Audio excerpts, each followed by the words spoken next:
Thank you.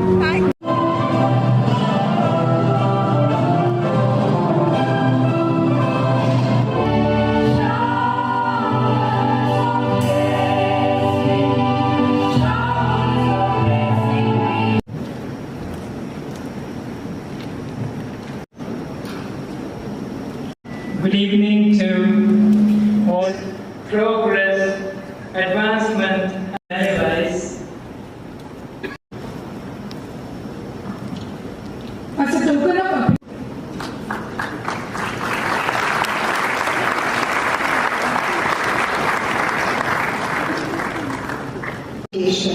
Of the Xavier School of Management. It truly is an honor. In memory of KBK Raju.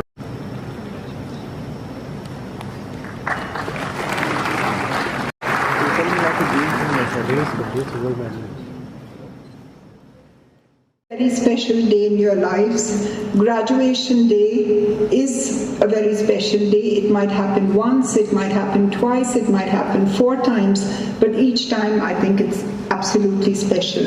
And to graduate from one of India's most eminent management institutes, I can only say congratulations to you, the students, the graduating batch, to the faculty who have nurtured and cared for you through troubled times, to the families who have supported you and who have encouraged you to study hard and to graduate today, and of course to everybody in the ecosystem who have done what they have to do to see that you get what you did today.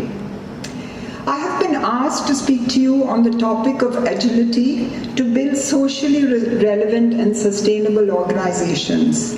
So I will try, and I must say that our chairman did most of it earlier, but I will try.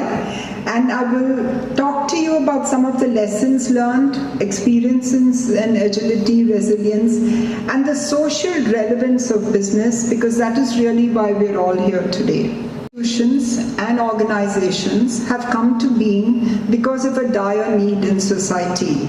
Whether it's in education, healthcare, information technology, or even in the making of steel, the ethos has been to fill a niche or a gap for the greater good of the nation and society at large.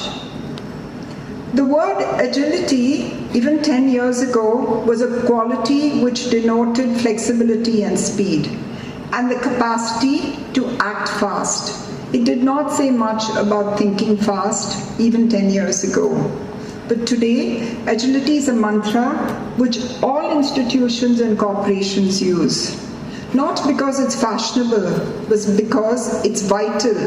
Just as we cannot survive without oxygen today, entrepreneurs, managers, and C-suite executives cannot expect their companies to survive unless they're quick to think ahead, are passionate about transformation, and are keen and absolutely focused on excellence in execution.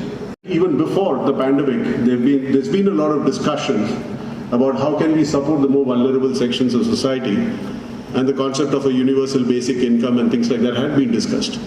Efficient welfareism was something which has been discussed. But I think the crisis has enabled governments to do that.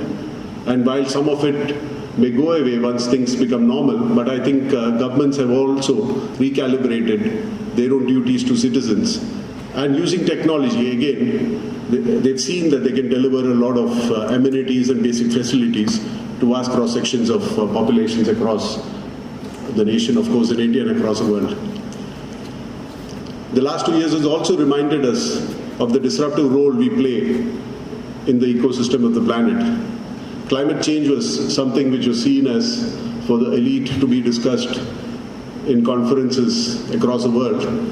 But the last 2 years actually demonstrated to us how disruptive we are and how we disturb the local ecosystems. I'm sure all of you remember the early days of the pandemic when everyone was swapping photographs about how flora and fauna have invaded spaces vacated by human beings. People could see things from the balcony that they couldn't see before.